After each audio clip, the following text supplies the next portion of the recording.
Hello everyone, and welcome to another episode of RC Retirement. This week we have, it seems like it's a weekly thing now, like it used to be. This week I have a question from an audience member, and it's relating to a topic that I haven't touched on in a while, and it actually seems very opportune, so I thought I would let this be the topic for today's episode. Today, I'm going to read the email and let you see exactly what this audience member is asking, and then I will go into the specifics of the answer, and we'll go from there. So, pulling up the email, which got lost in all of my stuff here. Here we go. All right, so the email I received yesterday, actually, says, Good afternoon, DJ. I am a subscriber to your RC Retirement YouTube channel. Thank you very much, by the way. And your videos have greatly assisted me in understanding and explaining the Medical Evaluation Board process, amongst other Army programs and processes.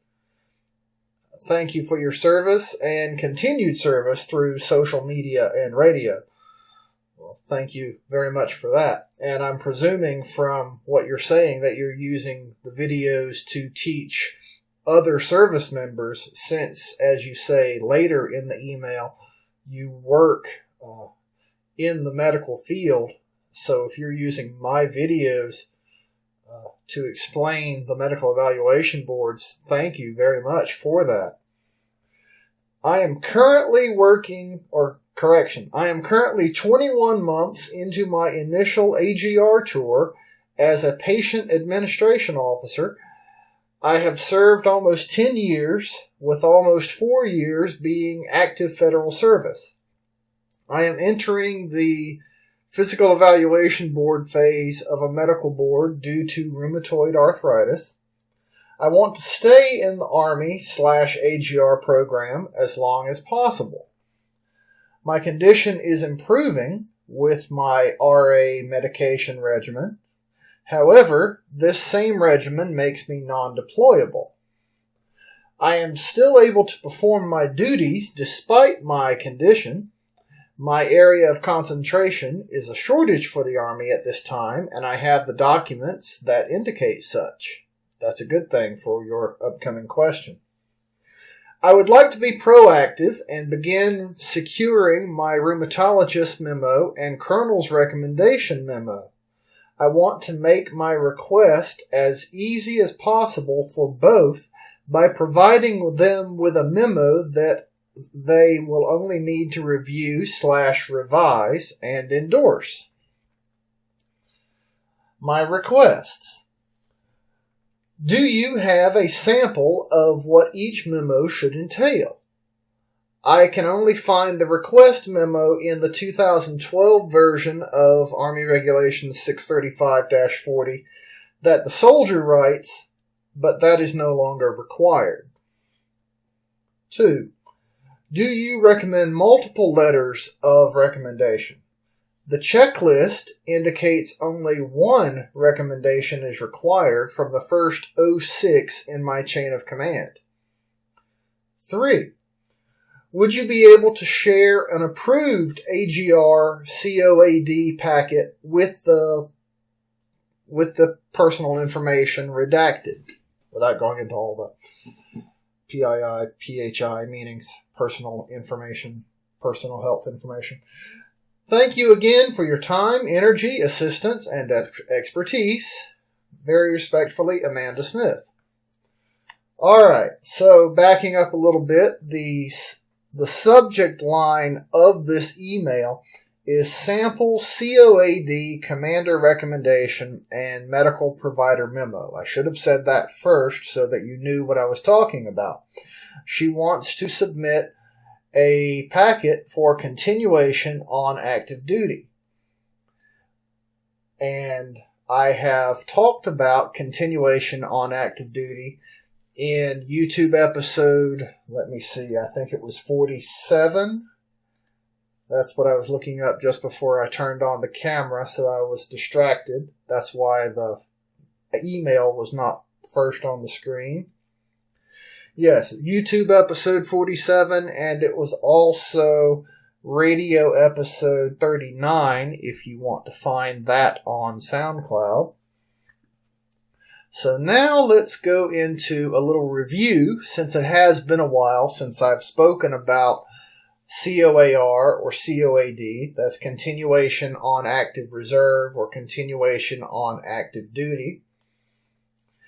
These are both programs that allow certain individuals to remain in service even though they have been medically disqualified from continued service.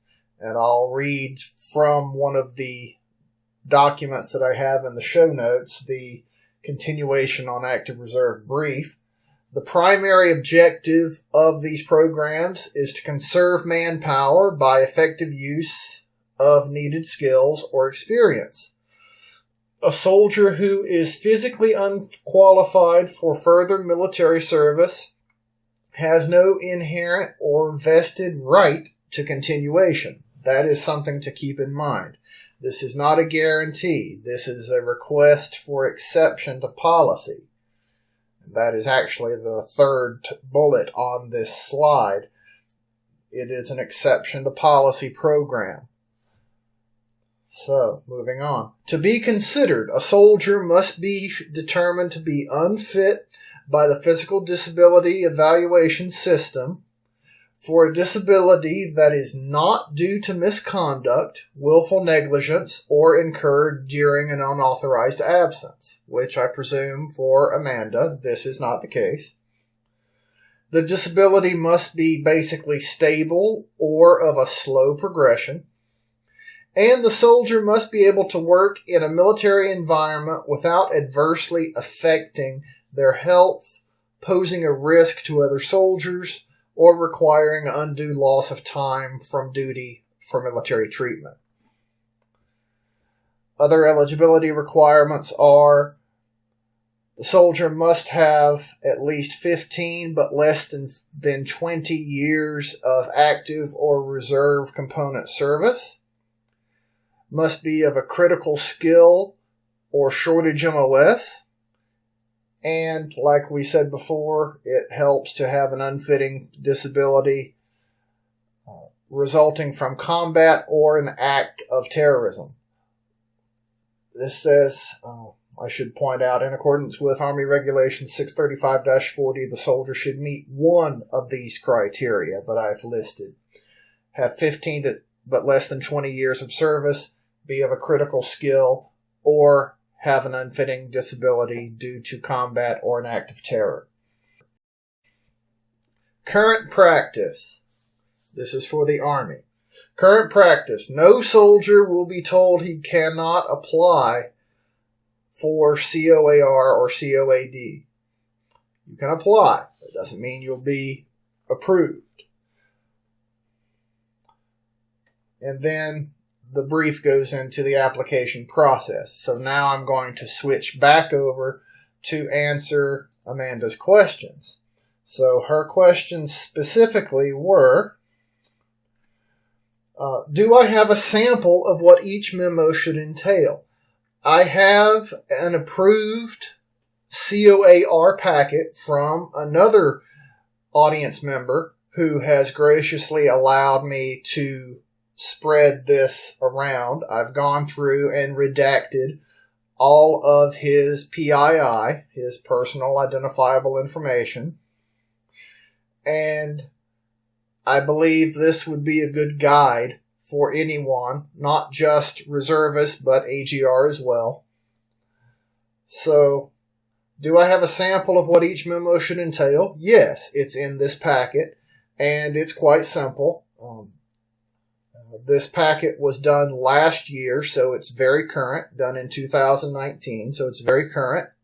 I think you'll find that of pardon me for stumbling there, of good use for you. Do I recommend multiple letters of recommendation? I always do. That is something for which I am a big proponent. I believe that multiple letters of recommendation are helpful regardless of what you're trying to do. So you should therefore always get as many as you can. In the case of the individual whose packet I'm showing, he had one letter from a commanding officer, he had one from his commander and a statement of support, which was one sentence from his next higher in the chain, and he had 2 doctor's letters. So that's a good start. I would say getting a little bit more wouldn't be a bad idea, but you can take a look at what's in this packet and make your own decision. And would I be able to share an approved packet? Yes. Now, this is not an AGR packet.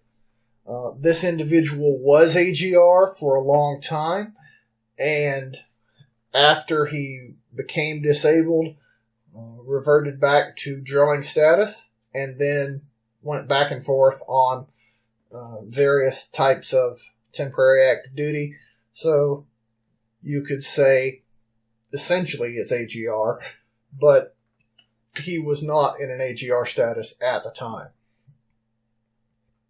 But I do think this will still be of great use to you in your particular AGR situation.